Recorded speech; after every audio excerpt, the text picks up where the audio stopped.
Hola a todos y bienvenidos a una nueva edición de Alerta Congreso. En esta ocasión estamos con el abogado penalista y ex fiscal Juan Francisco Ochoa Sotomayor. ¿Cómo está, Juan Francisco? David, ¿cómo estás? Bien, gracias. Esta vez vamos a analizar un proyecto de ley que ha sido presentado por la congresista Digna Calle Lobatón de Podemos Perú, que es actualmente la segunda vicepresidenta del Congreso. Es un proyecto de ley que regula las agravantes del delito de tráfico de influencias. Entonces, lo que hace es modificar el artículo 400 del Código Penal. ¿Qué dice este artículo? Digamos, este artículo define el delito de tráfico de influencias como el que invocando o teniendo influencias reales o simuladas, o sea, puede tenerlas como no, jactarse de ellas es suficiente, ¿no? El que invocando o teniendo estas influencias reales o simuladas recibe o promete un beneficio con la promesa de interceder ante un funcionario o servidor público para un caso judicial o administrativo, tendrá una pena de entre 4 y 6 años de cárcel. Y hay una agravante que es que si el agente es funcionario o servidor público, la pena llegará hasta los 8 años de cárcel. Eso es lo que dice el artículo. Esta modificación le agrega que si se trata del financiamiento de una obra pública, la pena será de entre 8 y 12 años de cárcel. En su fundamentación, la congresista señala los proyectos, por ejemplo, vinculados al caso Lavajato, a la empresa Odebrecht, luego que actualmente existen 18 gobernadores regionales investigados por delitos de corrupción. Y también menciona la organización criminal Los Limpios de la Corrupción de Chiclayo. Todos son casos que tienen que ver con obras, ¿no? Que se entregaban obras o se adjudicaban obras a cambio de beneficios económicos principalmente, ¿no? Además, el proyecto también señala este dato de que la Contraloría ha dicho que el Perú perdió en el año 2021, el año pasado, 24.000 millones de soles por corrupción e inconducta funcional. Entonces, es otra, ya hemos visto, ¿no? Otros proyectos de ley contigo, justamente, Juan Francisco, de incremento de penas, ¿no? Que se ve el incremento de penas como la solución a todos los problemas y en este caso al problema del tráfico de influencias en obras públicas. ¿Cuál es tu opinión? ¿Crees que va a funcionar una cosa así? ¿Qué opinas tú sobre este caso en particular, por favor? Sí, David, antes de todo, el artículo 400, desde que fue promulgado el Código Penal, ha recibido hasta la fecha 6 modificaciones. Este artículo inicialmente empezaba la descripción como el que invocando influencias reales, etc. Esta fórmula, el que invocando fórmulas, influencias reales o simuladas, se ha ido repitiendo, excepto en una modificatoria que se introdujo, la tercera, en el 10 de junio del 2011. Esta tipificación decía lo siguiente, ¿no? El que solicita, recibe, dar o hace dar, etc. Es decir, el tipo penal es un delito de peligro. No es necesario que se consume, que se llegue Claro, es el ofrecimiento a nada dar la más. relación. Con el ofrecimiento Sí, basta. pero, como te decía, en el año 2011 sí se convirtió en un delito de resultado, es decir, que tenía que ser una influencia real. Pero bueno, no olvidemos que este es un tipo que está ya reconocido en la Convención de la ONU para la lucha contra la corrupción. Hay países en todo el mundo que los han recogido. Creo que es una forma también de cómo combatir la corrupción porque el Estado o los estados en general tienen grandísimos problemas y creo que es un mecanismo que sí funciona.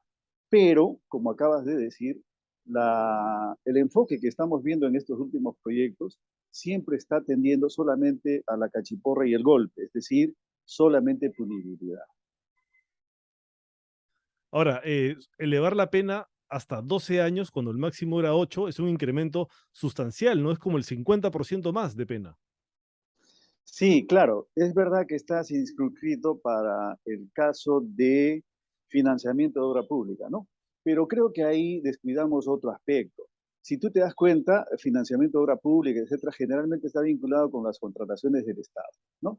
Entonces, en los temas de contrataciones del Estado, creo que la solución podría ser no solamente ver el ámbito penal, porque el sistema jurídico no solamente está compuesto por la cuestión penal, sino hay otros mecanismos que regulan las conductas de funcionarios, ciudadanos. Y como los abogados sabemos, el derecho penal es la última regla, diríamos, que podría acudirse cuando no se pueden regular las conductas, etc. Entonces, creo que un mecanismo mucho más razonable y eficiente debería ser la transparentación o que se transparente los procesos de contratación del Estado. Creo que ahí podríamos evitar encarcelar personas y llegar solamente a la mera punibilidad. ¿Transparentarnos de qué manera, por ejemplo? Mira, el tema de la contratación pública, no obstante las últimas modificatorias que han habido a consecuencia de estos destapes escandalosos, han tenido modificaciones sustanciales. Sin embargo, como tú has visto hace poco, el Club de Tarot se pudo vulnerar los mecanismos de seguridad diríamos, del corazón de las contrataciones públicas del Perú, aparentemente, a birlar información confidencial, brindársela a un concursante y ganar malamente un concurso. Entonces, me parece que si solamente vemos la sanción penal pura y dura y dejamos otros sistemas jurídicos que podrían ayudarnos, es taparnos los ojos, ¿no? Además, como ya hemos señalado con otros proyectos de ley que plantean justamente elevar las penas y solamente eso, porque no se trata de una estrategia mayor y que eso sea parte de una estrategia, sino es lo único que se plantea, no señalan, por ejemplo, cuánto va a costar recluir a más personas en los penales y además considerando los hacinados que ya están, ¿no? Sí. El otro tema es lo siguiente, si tú te das cuenta, en el Perú todavía tenemos una gestión económica centralizada. Los alcaldes de las diversas provincias del Perú vienen a Lima a hacer sus gestiones y vamos a pensar de buena fe. Un funcionario encargado de algún despacho va y los acompaña e intercede para poder gestionar algún presupuesto regional, local, podría fácilmente ser involucrado en este tipo penal, ¿no? Y la verdad, deja muy abierta, diríamos, la posibilidad que se involucren penalmente personas que ayudan a gestionar trámites sin ningún beneficio. Pero ya el hecho podría generarles una serie de responsabilidades, ¿no? Porque el tipo penal dice beneficio, no necesariamente que sea pecuniario, puede ser cualquier tipo de beneficio. Ujú.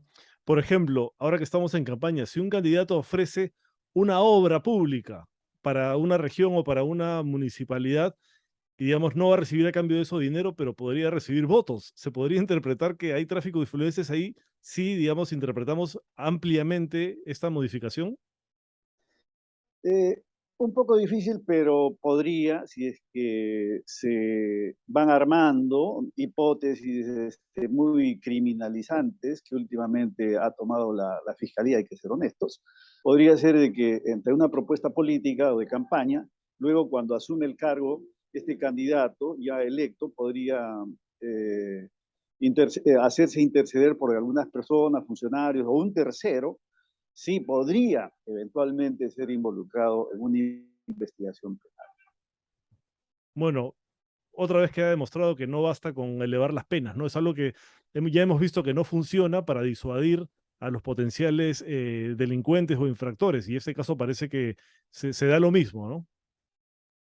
Como tú has dicho, el hecho de que se eleven de pena de 8 a 12 para esta modalidad del tráfico de influencias para efectos de proyectos de obra pública, inversión pública, en el fondo estás llevándolos directamente de las narices a la cárcel a estas personas.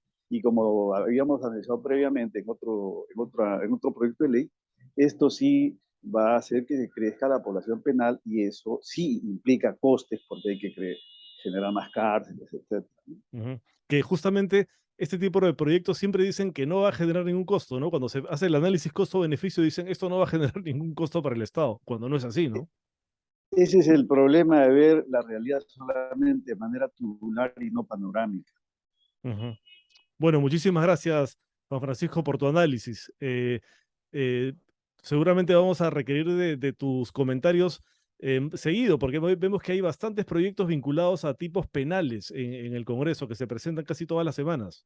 Yo creo que, muy amable, pero yo creo que, como te das cuenta, el Congreso últimamente está arrinconado y pareciera que saca una as bajo la manga para ver cómo recobra legitimidad en la opinión pública, ¿no? Y es muy satisfactorio en un sector de la opinión pública, que es lego en derecho, ver que somos firmes en el combate aparentemente de la corrupción, etcétera, pero como lo hemos visto, no creo que sea más eficiente. No, son propuestas populistas, ¿no? Que apelan al aplauso fácil, pero que si uno las analiza con detenimiento se da cuenta que no van a solucionar nada.